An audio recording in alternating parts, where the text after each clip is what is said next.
L'histoire officielle de la France médiévale a longtemps été racontée comme celle d'une nation chrétienne homogène, construite autour d'un catholicisme triomphant. Pourtant, au détour d'une rue pavée du centre de Bourges, subsiste un témoignage de cette mémoire refoulée, la rue des Juifs, qui a conservé son nom à travers les siècles, même durant l'occupation.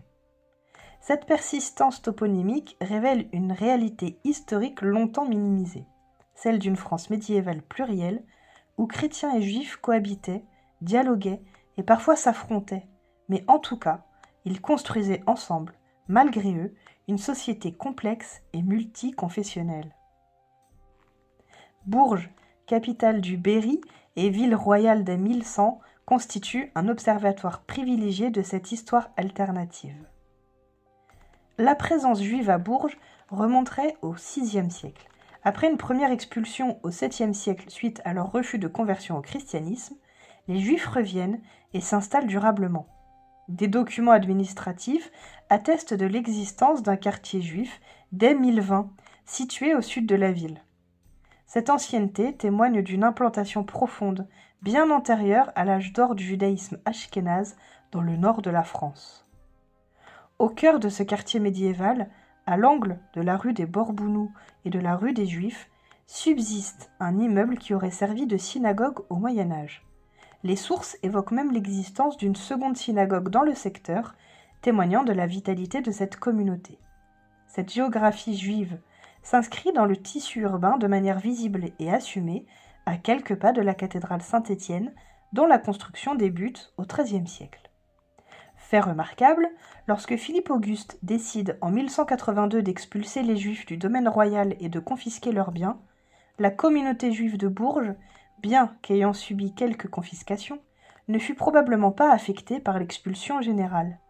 Cette exemption relative s'explique par la situation particulière de Bourges, rattachée au domaine royal, mais bénéficiant d'une certaine autonomie, et par la protection dont jouissaient les Juifs berruriers auprès des autorités locales. Pendant les premières décennies du XIIIe siècle, la communauté juive de Bourges connut même une certaine prospérité. Cette période contraste fortement avec le sort réservé aux communautés juives de Paris, Orléans, Corbeil, Étampes et Melun, directement frappées par les mesures de Philippe Auguste. Ce contraste révèle une histoire de France à géométrie variable, où les décisions royales ne s'appliquaient pas uniformément et où les réalités locales pouvaient tempérer les politiques d'exclusion. L'élément le plus fascinant de cette histoire plurireligieuse réside dans l'existence, au début du XIIIe siècle, d'un groupe d'hébraïsants chrétiens modérés rassemblés autour d'une figure emblématique, Guillaume de Bourges. Ce personnage incarne à lui tout seul toute l'ambivalence de la rencontre judéo-chrétienne médiévale. Guillaume était un juif converti, devenu diacre de la cathédrale de Bourges, probablement converti grâce à l'archevêque Guillaume de Donjon, mort en 1210. Vers 1235, il rédige le Liber Bellorum Domini, le livre des guerres du Seigneur, un ouvrage de polémique anti-juive destiné à convaincre ses anciens coreligionnaires de la vérité du christianisme. Mais ce qui frappe dans cette œuvre, c'est la méthode employée. Guillaume s'appuie sur sa connaissance approfondie de l'hébreu et des textes rabbiniques pour argumenter. Il transcrit avec soin les mots hébreux en caractères latins et recourt à des traditions juives empruntées à la littérature talmudique. Cette double culture à la fois juive et chrétienne fait de Guillaume un passeur entre deux mondes. Son œuvre témoigne d'une proximité intellectuelle et d'échanges savants qui contredisent l'image d'une séparation absolue entre les deux communautés. La présence d'un cercle d'hébraïsants chrétiens à Bourges révèle l'existence d'un véritable milieu intellectuel où la connaissance de l'hébreu et du judaïsme était valorisée non pas seulement à des fins polémiques, mais aussi par intérêt scientifique et exégétique. Ce climat intellectuel particulier contribua à favoriser la cohabitation entre juifs et chrétiens à Bourges. L'existence de ce groupe d'hébraïsants modérés créait un espace de dialogue, même tendu, même conflictuel, mais qui permettait néanmoins une certaine reconnaissance mutuelle. La ville de Bourges s'inscrit ainsi dans une tradition d'hébraïsme chrétien qui irrigue l'Europe médiévale depuis le XIIe siècle, notamment avec Nicolas de Lyre au XIVe siècle, mais qui trouve à Bourges une expression locale particulièrement vivante au début du XIIIe siècle. Cette cohabitation n'allait pas sans tension. Un conflit révélateur éclate au début du XIIIe siècle autour de la construction de nouvelles synagogues. La question se posait depuis 40 ans déjà, signe d'un débat persistant et non résolu. L'archevêque de Bourges finit par demander au pape s'il était possible d'autoriser les Juifs à construire de nouveaux lieux de culte. La réponse du pape Honorius III, datée du 19 mai 1221, fut sans appel. Il ordonna à l'archevêque de faire démolir ces nouvelles synagogues si les rumeurs se confirmaient, et d'obliger par censure ecclésiastique les chrétiens qui s'y opposeraient. Cette interdiction fut immédiatement intégrée au décret du Troisième Concile du Latran, puis reprise par le pape Grégoire IX dans le Liber Extra. Pourtant, malgré cette interdiction pontificale formelle, la situation sur le terrain semble avoir été plus nuancée. La bulle papale n'aboutit pas à une solution définitive, la construction d'un nouveau lieu de culte était probablement tolérée par l'archevêque Simon de Sully, avec l'appui des autorités locales. Cette tolérance de fait, en violation des décrets conciliaires, témoigne d'un pragmatisme local qui privilégiait la paix sociale et les intérêts économiques sur la stricte application des normes canoniques. Contrairement à l'image du ghetto qui s'imposera à l'époque moderne, la juiverie médiévale de Bourges était un quartier ouvert. Juifs et chrétiens y cohabitaient, même si les équipements communautaires juifs tels que les synagogues, les écoles, les bains rituels ou les boucheries structuraient l'espace et créaient un pôle d'attraction pour la population juive.